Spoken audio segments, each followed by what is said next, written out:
जय श्री कृष्णा, राधे राधे जी। तो आइए आगे की कथा को प्रारंभ करते हैं, जो पौष मास के कथा महात्म्य पर आधारित है, जिसमें भगवान श्री कृष्ण की अनेक लीलाओं का वर्णन किया गया है। फिर इसके बाद कंस का उपद्रव और अत्याचार दिन पर दिन बढ़ता जा रहा था और इसी कारण बड़े बूढ़ों के परामर्श से नंद गोकुल में अपने साथियों को छोड़कर वृंदावन में आकर बस गए। वृंदावन में आकर श्री कृष्ण ने जिद करके बलराम के साथ बछड़ों को चराने की अनुमति प्राप्त कर ली। फिर वह इस कार्य में लग गए। लेकिन एक दिन कंस ने वत्सासुर राक्षस को बछड़े के वेश में कृष्ण को मारने के लिए भेजा।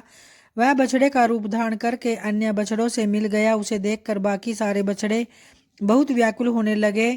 तो श्री कृष्ण ने उस राक्षस की चोंच को पकड़कर उसे चीर फाड़ कर दिया और उसका वध कर दिया। जब ये सारी बातें ग्वाल बालों ने नंद और यशोदा को बताई तो वह अपने बालक की शक्ति पर बुलैयां लेने लगी। और इसी तरह एक बार कंस ने भगवान श्री कृष्ण का वध करने के लिए अगासुर राक्षस को भेजा। उसने अपनी योगमाया से अजगर का वेश बनाया और अपना मुंह फैला लिया। गौ चराने के लिए श्री कृष्ण और बाल गोपाल उसे पर्वत कंदरा समझकर खेल खेल में उसमें प्रवेश कर गए और जैसे ही ग्वाल बाल श्री कृष्ण के साथ उसमें घुसे, वैसे ही अजगर ने अपना मुंह बंद करके उसे निगलना चाहा।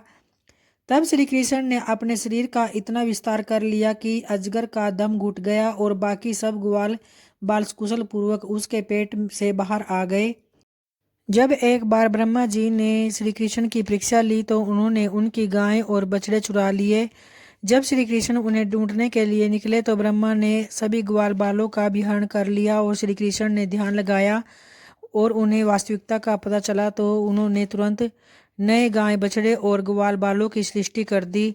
किसी को यह भी नहीं पता चला कि ये पशु प्रतिकृति रूप में थे। एक वर्ष के बाद जब ब्रह्मा जी ने सेवकों के द्वारा श्री कृष्ण की बंसी सुनने के बाद बहुत रोकने पर भी जब सभी गायें श्री कृष्ण के पास दौड़कर आई तो ब्रह्मा ने अपनी शक्ति से अधिक श्री कृष्ण की शक्ति को स्वीकार किया और अपनी सीमा मानी।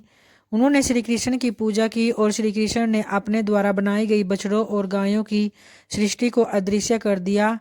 एक दिन अपने साथियों के साथ गौएं चराते हुए श्री कृष्ण ने साथियों से सुना कि पास में ही एक बहुत मीठे फल के वृक्षों से भरा हुआ ताल का वन है और उन वृक्षों के अमृत फल कोई नहीं खा सकता, वे वैसे ही नष्ट हो जाते हैं। कारण यह है कि धेनुक नाम की महाबली राक्षस आतंक फैलाए हुए हैं। और अपने साथियों की इच्छा जानकर श्री कृष्ण बलराम के साथ उस वन में गए और धेनुक तथा उसके परिवार वालों का नाश कर दिया। इस तरह अपने साथियों के मीठे फल खाने की इच्छा पूरी की। और एक दिन भगवान श्री कृष्ण ने देखा कि कालिया नाग यहाँ आकर रहने लगा और उसके जहर का प्रसार यमुना के सारे जल में हो गया था, जिससे नदी का जल विस्मय हो गया। और तब श्री कृष्ण ने नाग का नाश करने के लिए साथियों के साथ खेलते खेलते अपनी गेंद कालिया नाग की दह में फेंक दी और फिर उसे खोजने के लिए उसमें कूद पड़े। जब यह समाचार फैला तो यशोदा तथा अन्य स्त्रियां यमुना के किनारे आकर रोने लगी और इधर कालिया नाग ने श्री कृष्ण के चारों तरफ अपने को लपेट लिया। लेकिन जैसे ही कृष्ण ने अपने शरीर का विस्तार किया तो सांप का बंधन ढीला हुआ और चमराने लगा और श्री कृष्ण उसके सिर पर चढ़कर नाचने कूदने लगे।